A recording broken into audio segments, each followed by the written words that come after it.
He thought he had complete control over every person inside his mansion, until a toddler crawled across the floor of his private office, looked up with innocent brown eyes, and called him a word that made his entire world stop. Ethan Romano never allowed interruptions during executive meetings.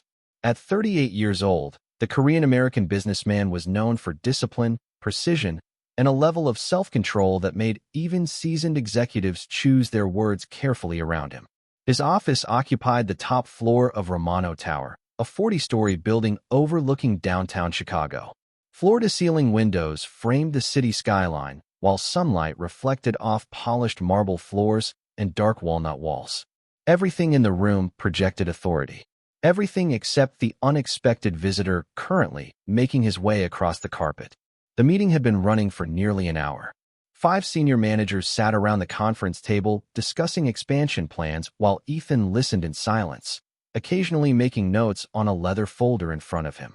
No one noticed the tiny figure at first. The office door had been left slightly open after an assistant delivered coffee. Somewhere down the hallway, a child had wandered away from watchful eyes. Small hands pressed against the carpet as a little boy crawled through the doorway. His curly hair bounced with each movement. His tiny sneakers squeaked softly against the floor. One executive stopped speaking mid-sentence. Another glanced toward the door with confusion. Slowly, every eye in the room followed the child. Ethan remained focused on the presentation until he noticed the unusual silence. He looked up from his notes and frowned. The toddler was heading directly toward him. No fear, no hesitation, just determination.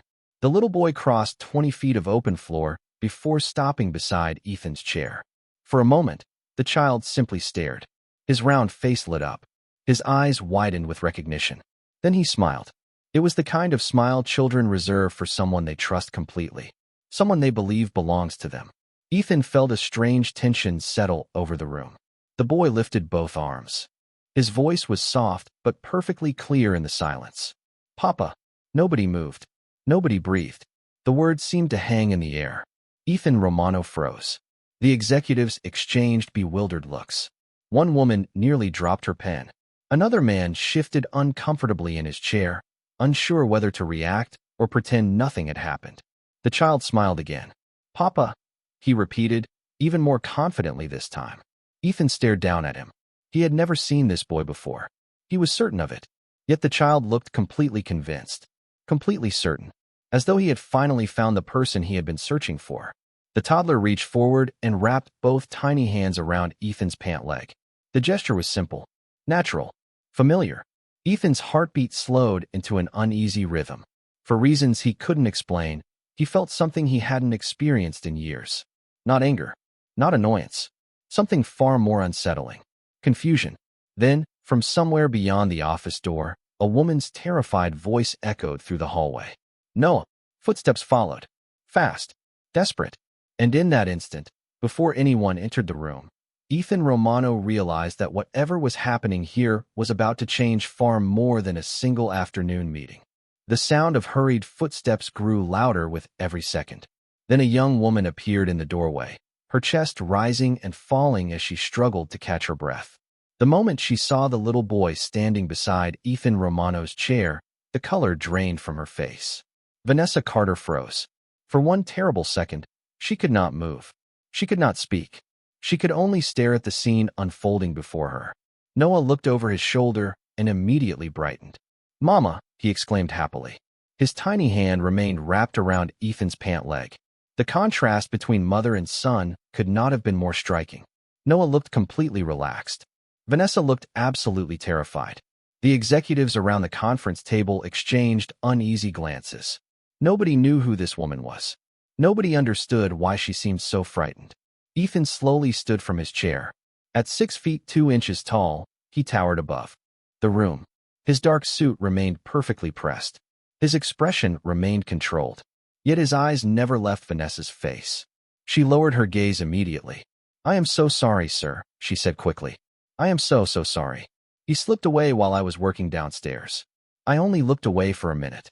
Noah smiled proudly, as if he had accomplished something important. "I found Papa." The room became silent again.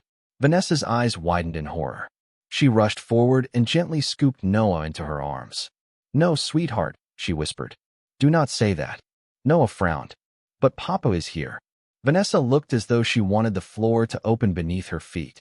Sir, he does not know what he is saying. Ethan remained still. How old is he? He asked calmly. Vanessa blinked. The question seemed to catch her off guard. He just turned 2 last month, sir. Ethan nodded once. Noah continued staring at him. Not with fear. Not with curiosity. With affection. The kind children reserve for people they trust. It was deeply unsettling. Ethan had spent years becoming unreadable. Yet somehow this child looked at him as if he had known him forever. Bring him closer, Ethan said. Vanessa's eyes immediately filled with uncertainty. Sir, bring him here. Nobody questioned Ethan Romano twice. Slowly, Vanessa stepped forward. Noah reached toward Ethan again. Papa. Ethan studied the child carefully. The shape of his face. The brightness in his eyes. The easy confidence. None of it made sense. Has he ever seen me before? Ethan asked. Vanessa answered immediately. No, sir. Has he seen photographs of me? No, sir. Ethan's brow tightened slightly. She answered too quickly, too honestly. It sounded less like a prepared lie and more like genuine confusion. Vanessa worked as part of the housekeeping staff in Romano Tower. She cleaned offices before sunrise and after business hours. Most employees barely noticed her. She preferred it that way. Being invisible made life easier. Being invisible allowed her to focus on raising Noah alone. But today, invisibility had failed her. Spectacularly. Noah suddenly reached into the pocket of his tiny overalls and pulled out a small toy. Car. He held it toward Ethan with a bright smile. For you. Ethan stared at the toy. Nobody had ever offered him a gift during a business meeting before. One of the executives shifted awkwardly. Another looked away to hide a smile. For reasons he could not explain, Ethan accepted the toy car. Noah clapped his hands happily. Vanessa looked completely bewildered. Then Ethan asked a question that caused every trace of color to vanish from her face once again. Miss Carter, he said quietly, why does your son believe I am his father? Vanessa felt every eye in the room settle on her. The silence seemed to stretch forever. Noah rested comfortably on her hip, completely unaware that a single question had just turned an ordinary workday into something she could no longer control. She swallowed hard.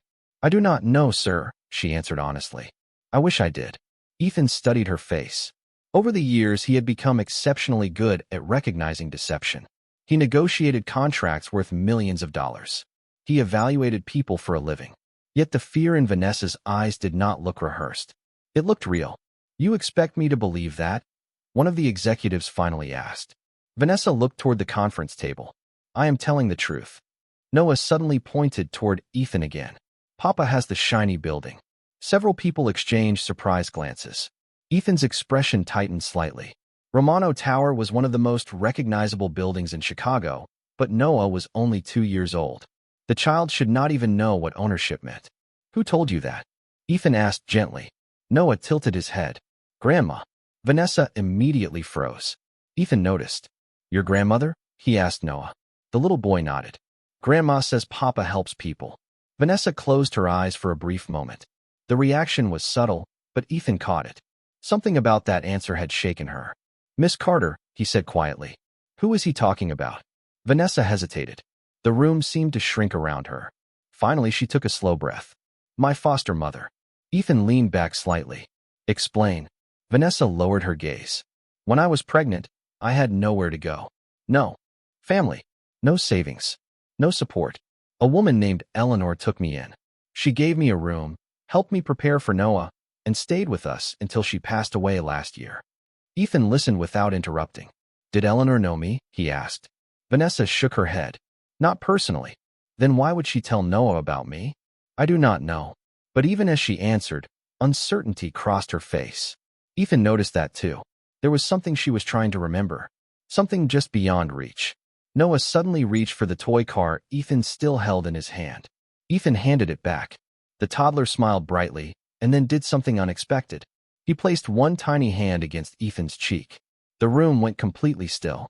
The gesture was innocent, natural, yet it affected Ethan more than he cared to admit. Noah looked directly into his eyes. Found you. The words were soft, barely above a whisper, but they sent a strange chill through Ethan's chest. Found you. As if the child had been searching for him. As if this meeting had been inevitable, Ethan slowly stood. Meeting adjourned. Nobody argued. Chairs moved. Papers were gathered. Within moments, the executives quietly filed out of the office, leaving only Ethan, Vanessa, and Noah behind. The massive room suddenly felt far larger than before. Ethan walked toward the windows overlooking the city. After several seconds, he turned back toward Vanessa. I want to meet this Eleanor. Vanessa's face fell. You cannot. Ethan frowned. Why not? Her voice became almost a whisper. Because she passed away 11 months ago. Ethan nodded slowly. Then he asked the question that neither of them was prepared to answer. Did she leave anything behind? Letters, journals, photographs, anything at all? Vanessa's heartbeat quickened. Because hidden inside a storage box she had not opened in nearly a year was an envelope with Ethan Romano's name written across the front. Vanessa barely slept that night. The small apartment she shared with Noah felt different now, as though the walls themselves were holding their breath. Rain tapped softly against the window while a cardboard storage box sat unopened beside her couch. She had avoided it for nearly a year. Inside were the last belongings Eleanor had left behind. Photographs, receipts, birthday cards, memories that still hurt to touch. And somewhere beneath them all was the envelope. Noah slept peacefully in the next room, unaware that his innocent words had set something much larger into motion. Vanessa stared at the box for a long time before finally lifting the lid. The scent of old paper drifted into the room. Her hands trembled as she sorted through its contents. Then she found it. A cream-colored envelope sealed with a small gold sticker. Across the front, written in careful handwriting, were 3 words. Ethan Romano. Vanessa felt her stomach tighten. Eleanor had never explained why she kept it. She had only said one thing shortly before she passed away. If the time ever comes, he deserves the truth. At the time, Vanessa had assumed grief was affecting Eleanor's memory. Now she was no longer certain. The following morning arrived gray and cold. Chicago's skyline disappeared behind thick clouds as Vanessa entered Romano Tower carrying the envelope inside her purse. Every step toward the executive floor felt heavier than the last. She considered turning around at least 6 times. Yet somehow she kept walking. Ethan was already waiting when she arrived. His office looked exactly as it had the previous day. Polished marble, expansive windows, perfect order. But the atmosphere felt different, more personal. Noah sat quietly in a chair near the window coloring in a children's activity book one of Ethan's assistants had purchased that morning. The little boy seemed delighted to be there. Ethan stood as Vanessa entered. His eyes immediately moved to the envelope in her hands. Neither of them spoke for several seconds. Finally, Vanessa stepped forward and placed it on his desk. This belonged to Eleanor, she said softly. Ethan looked down at it. You have never opened it. Vanessa shook her head. Never. Ethan carefully broke the seal. Inside was a single handwritten letter and an old photograph. The photograph slipped onto the desk first. Ethan picked it up. The moment he saw it, every trace of color left his face. Vanessa leaned forward slightly. The picture showed a much younger Eleanor standing beside an elderly woman with kind eyes and silver hair. Between them stood a teenage boy. Ethan recognized all 3 immediately. Eleanor, his grandmother, and himself at 16 years old. The room became impossibly quiet. Noah glanced up from his coloring book. Ethan stared at the photograph as though it had reached across time and touched a part of his life he thought was long gone. Then, slowly, he unfolded the letter. The first line was written in Eleanor's familiar handwriting. Dear Ethan, if you are reading this, then a little boy named Noah has finally found his way to you. The paper felt heavier with every line Ethan read. His grandmother's photograph remained beside the letter, but his attention never left Eleanor's words. Dear Ethan, if you are reading this, then a little boy named Noah has finally found his way to you. Before you assume what this means, let me tell you what it does not mean. He is not your son. Ethan stopped. Across the room, Vanessa unconsciously released a breath she did not realize she had been holding. For a brief moment, both of them experienced the same emotion. Relief. Yet the feeling lasted only seconds. Ethan continued reading. He is not your son, but he may need you more than a son ever could. The room was silent except for the faint hum of the city beyond the glass. Noah continued coloring, completely unaware that his future seemed to be hidden inside a few sheets of paper. Ethan turned the page. 4 years ago, I volunteered twice a week at St. Anne's Community Center. One rainy November afternoon, a frightened young woman arrived with nowhere to go. She was carrying a child and trying very hard not to cry. Her name was Vanessa Carter. Ethan looked up briefly. Vanessa lowered her eyes. The words felt strangely intimate coming from someone who had known them both. Eleanor described helping Vanessa find temporary housing, attending doctor's appointments, and preparing for Noah's birth. She wrote about the young mother's determination and dignity. She wrote about how hard Vanessa worked despite having almost nothing. Then the letter took an unexpected turn. There was one thing Noah loved more than anything: stories. Especially stories about people who chose kindness when nobody was watching. Stories about courage. Stories about responsibility. Stories about your grandmother. Stories about you. Ethan's brow tightened. He read faster. After your grandmother passed away, I often visited her old photo albums. Noah always sat beside me. He loved looking at pictures. One photograph became his favorite. The picture of you at 16. He asked about you constantly. Who is he? What does he do? Is he nice? Does he help people? At first I answered simply. But over time, Noah began referring to you in a special way. He called you Papa. I corrected him many times. Yet he never stopped. Ethan slowly lowered the letter. His reflection stared back at him from the window. The explanation seemed impossible and yet strangely believable. A lonely child.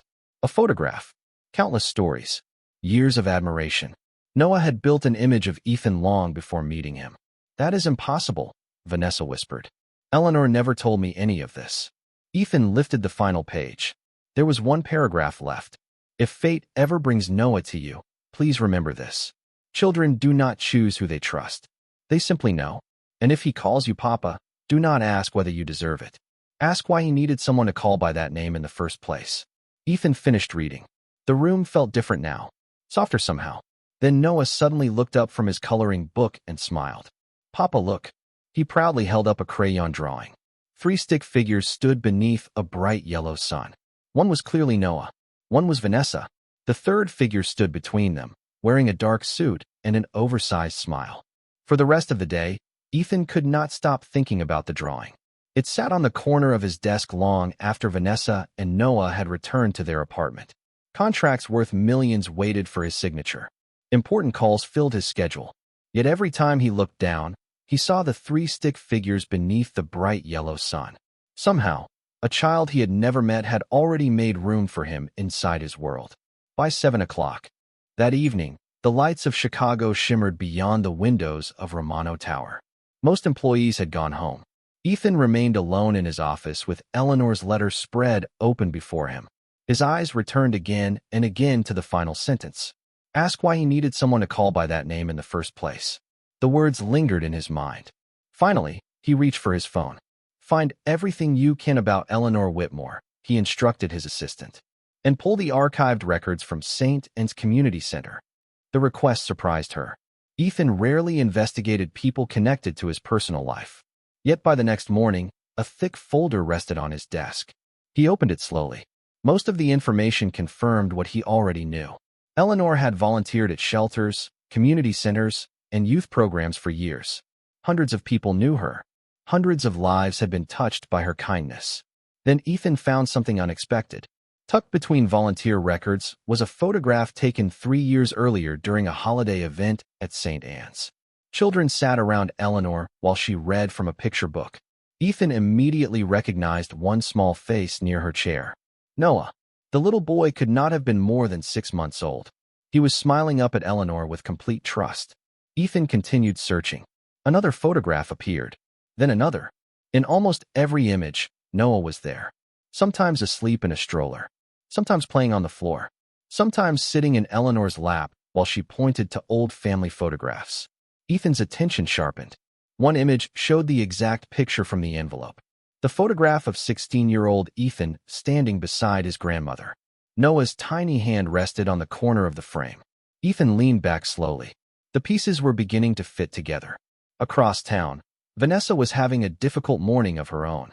She sat at a small kitchen table while Noah ate cereal and hummed happily to himself. Every few minutes, he asked the same question. When do we see Papa again? Vanessa never knew how to answer. The situation had become too complicated, too emotional. Too unpredictable. She feared Noah would eventually be disappointed. She feared Ethan would decide to step away. Most of all, she feared becoming dependent on hope. A knock suddenly sounded at her apartment door. Vanessa opened it and froze. Ethan stood in the hallway holding a large paper bag from a bakery. Noah immediately jumped from his chair. "Papa," he shouted. Ethan smiled before he could stop himself. It was small, brief, but real. Then Noah ran forward and wrapped his tiny arms around Ethan's leg. For the first time, Ethan did not look confused when he heard the word. Instead, he looked down at the child and quietly asked a question that surprised even himself. "Would you like to have breakfast together?" Vanessa expected the breakfast to be awkward. She expected polite conversation, uncomfortable silence, and a quick departure. Instead, 2 hours disappeared before any of them noticed. Noah sat between them at a small diner a few blocks from the apartment, happily eating pancakes while asking an endless stream of questions. Most people became exhausted after 10 minutes with an energetic 2-year-old. Ethan surprised her. He answered every question seriously. What was his favorite color? Blue. Did he like dogs? Yes. Could he draw dinosaurs? Not very well. Noah treated every answer like the most important information in the world. By the time breakfast ended, the child was laughing so hard he nearly spilled his orange juice. Vanessa found herself watching a version of Ethan Romano she had never seen before. Not the powerful businessman from the executive floor. Not the intimidating figure employees whispered about. Just a man listening patiently to a little boy explain why dinosaurs would make excellent firefighters. Later that afternoon, Ethan returned to work, but something had shifted. His assistant noticed it immediately. He smiled more. He seemed distracted in a way she had never witnessed. Twice she caught him looking at a photograph Noah had drawn and left on his desk. The picture now sat inside a silver frame beside his computer monitor. That evening, another discovery arrived from the archives of St. Anne's Community Center. Ethan opened the folder expecting more. Volunteer records. Instead, a handwritten notebook slipped onto his desk. Eleanor's journal. His pulse quickened. The first several pages contained ordinary entries about community events and fundraising efforts. Then he reached an entry dated almost 3 years earlier. Today Noah asked about Ethan again. He carried the photograph around for nearly an hour. He says Ethan looks lonely. Ethan stared at the words. The next entry was even stranger. Noah pointed to the picture and told me Ethan needed a family. When I asked how he knew, he simply said, "Because his eyes look sad." Ethan slowly closed the journal. Nobody had ever described him that way. Not colleagues. Not friends. Certainly not strangers. Yet somehow a child who had never met him had looked at a photograph and reached a conclusion nobody else had. Across town, Vanessa was putting Noah to bed when he suddenly asked a question. "Mama." "Yes, sweetheart." "Why was Papa alone?" Vanessa froze. "What do you mean?" Noah hugged his stuffed bear. "In the picture. Before I found him." The room became very quiet. Vanessa brushed a hand through his curls. Sometimes grown-ups spend a long time looking for the right people. Noah considered that carefully. "Did Papa find us too?" Vanessa opened her mouth, but could not answer immediately. Because for the first time, she was wondering the same thing. Meanwhile, Ethan sat alone in his penthouse apartment overlooking Lake Michigan. Eleanor's journal rested beside him. The city lights reflected across the water below. He should have been reviewing reports. Instead, he found himself staring at a photograph of Noah. Then his phone buzzed. A new message had arrived from his assistant. Attached was a scanned page from the final section of Eleanor's journal. Ethan opened it. His eyes moved across the handwritten words. "If something ever happens to me, there is one truth Noah deserves to know when he is older." The child believes he found Ethan Romano. But what he does not know is that Ethan has been connected to his story since before he was born. The sentence refused to leave Ethan's mind. He read it once, then twice, then a third time. The child believes he found Ethan Romano. But what he does not know is that Ethan has been connected to his story since before he was born. Outside, the city lights shimmered across Lake Michigan, but Ethan barely noticed. His entire focus remained on Eleanor's journal. With steady hands, he turned the page. The next entry had been written nearly 3 years earlier. "Vanessa came to visit today. She is worried about becoming a mother. She thinks she has nothing to offer a child except love. I reminded her that love is where every good story begins." Ethan continued reading. Weeks passed inside the journal. Then one entry stopped him cold. Today I received a donation from Ethan's foundation. The grant will keep St. Anne's open for another year. The mothers here will have a safe place to stay. The children will have warm meals. Vanessa cried when she learned the center would remain open. She does not know Ethan helped save it. Ethan lowered the journal slowly. His foundation. He barely remembered approving the funding package. It had been one signature among hundreds. Another community project. Another charitable contribution recommended by his staff. Yet that single decision had kept St. Anne's operating. It had given Vanessa a place to turn. It had given Eleanor more time with Noah. It had quietly changed lives without him ever knowing. The following afternoon, Ethan drove to St. Anne's Community Center. The building stood between two brick apartment complexes on a quiet street. Time had weathered the paint and worn the steps smooth, but children's laughter still echoed from inside. The director welcomed him warmly. Eleanor's name immediately brought tears to her eyes. She was the heart of this place, the woman said. She guided Ethan through hallways lined with photographs. Volunteer events. Holiday celebrations. Family gatherings. Eleanor seemed to appear in nearly every picture. Then they stopped in front of a framed photograph near the community room entrance. Ethan stared. The image showed Eleanor seated beside Vanessa shortly before Noah was born. Both women were smiling. Hanging on the wall behind them was a plaque listing major donors who had supported the center that year. Ethan's name appeared at the top. The director smiled softly. Eleanor used to point at that plaque whenever Noah asked about the man in the photograph. Ethan looked at her. The photograph. She nodded. The one she carried in her purse. The picture of you and your grandmother. A strange warmth settled in his chest. Not pride. Not satisfaction. Something deeper. Something quieter.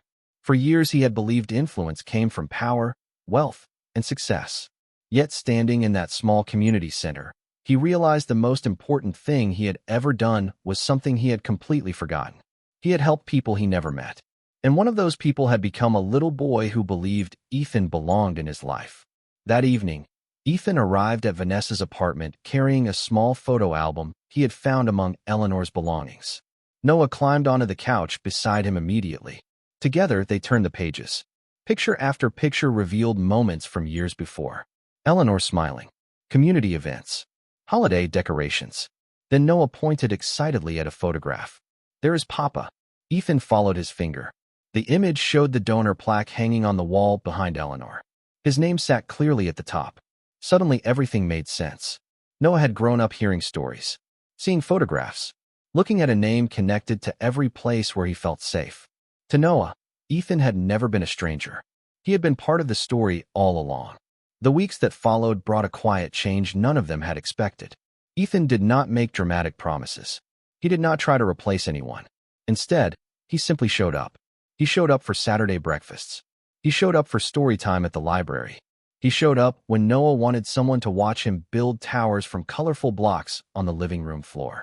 At first, Vanessa remained cautious. Life had taught her that good things rarely lasted. Yet every time she expected Ethan to disappear, he returned. Every time she expected distance, she found consistency. One chilly afternoon in late October, the three of them visited St. Anne's Community Center together. The building was hosting a dedication ceremony in Eleanor's honor. Families filled the community room. Children ran through the hallways carrying paper decorations. A new plaque hung near the entrance. Eleanor Whitmore. A life of kindness. Vanessa stood quietly beneath it while memories washed over her. Across the room, Ethan watched Noah laugh with other children. For the first time in years, he felt completely at peace. The director stepped forward to thank everyone for attending. Then she surprised him. There is one more announcement, she said. A new scholarship fund will be created to support single parents and children in need. It will be funded by the Romano Foundation. Applause filled the room. Ethan lowered his head slightly, uncomfortable with attention. But then he noticed Noah staring at him with pride. The little boy's smile was brighter than any applause. Later, as the event ended and families began heading home, Noah tugged gently on Ethan's hand. "Can we see Grandma's garden?" he asked. Behind the center, Eleanor had once cared for a small community garden filled with flowers. The autumn air carried the scent of fallen leaves as they walked there together. Golden sunlight filtered through the trees. The city noise seemed far away. Noah wandered toward a bench while Vanessa and Ethan stood nearby. For a moment, nobody spoke. Then Vanessa looked at him. I spent years trying to do everything alone, she said softly. I thought that was the only way to survive. Ethan glanced toward Noah. And now? Vanessa smiled. Now I think some people are meant to find each other. The words lingered between them. A few feet away, Noah climbed onto the bench and looked at both of them. His small face was completely serious. I have a question. Ethan smiled. What is it? Noah thought carefully before speaking. Can we always be a family? The world seemed to pause. Vanessa blinked back sudden tears. Ethan looked at the child who had accidentally walked into his office months earlier and changed everything. The child who had never shared his blood. The child who had somehow recognized something in him long before they met. Slowly, Ethan knelt beside the bench. Yes, buddy, he said quietly. We can. Noah threw his arms around his neck. Vanessa covered her mouth as tears slipped down her cheeks. The garden fell silent except for the rustling leaves overhead. And on that autumn afternoon, Ethan Romano finally understood what Eleanor had been trying to teach him all along. Family was never about who shared your name. It was about who chose to stay. And that day, the world remembered what dignity, kindness, and love truly look like.